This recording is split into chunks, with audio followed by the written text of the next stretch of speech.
Subscribe करें और दबाएं बेल आइकन ताकि कोई खबर रह न जाए।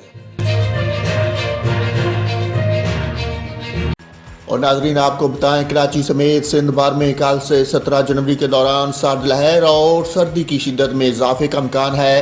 महकमा मौसमियात ने दर्जा हरारत 2 से 4 डिग्री सेंटीग्रेड तक गिरने की पेशगोई कर दी। महकमा मौसमियात के मुताबिक 12 जनवरी से 17 जनवरी के दौरान कराची समेत सूबे भर में सर्दी की शिद्दत में इजाफे का इम्कान है।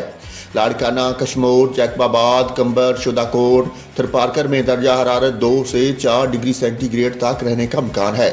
बेनज़ीराबाद, नौशेरा, फिरोज, खैरपुर, सखर, गोटकी, सांगड़ में दर्जा हरारत 3 से 5 डिग्री सेंटीग्रेड तक रह सकता है, जबकि कराची, हैदराबाद, ठट्ठा, टंडू मोहम्मद खान में कम से कम दर्जा हरारत 5 से 7 डिग्री सेंटीग्रेड रहने का इम्कान है।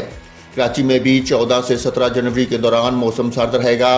मज़ाफ़ाती इलाके मलेर, सरजानी, गुलशन ममार, बहरिया टाउन में दर्जा हरारत 4 से 6 डिग्री सेंटीग्रेड तक गिर सकता है।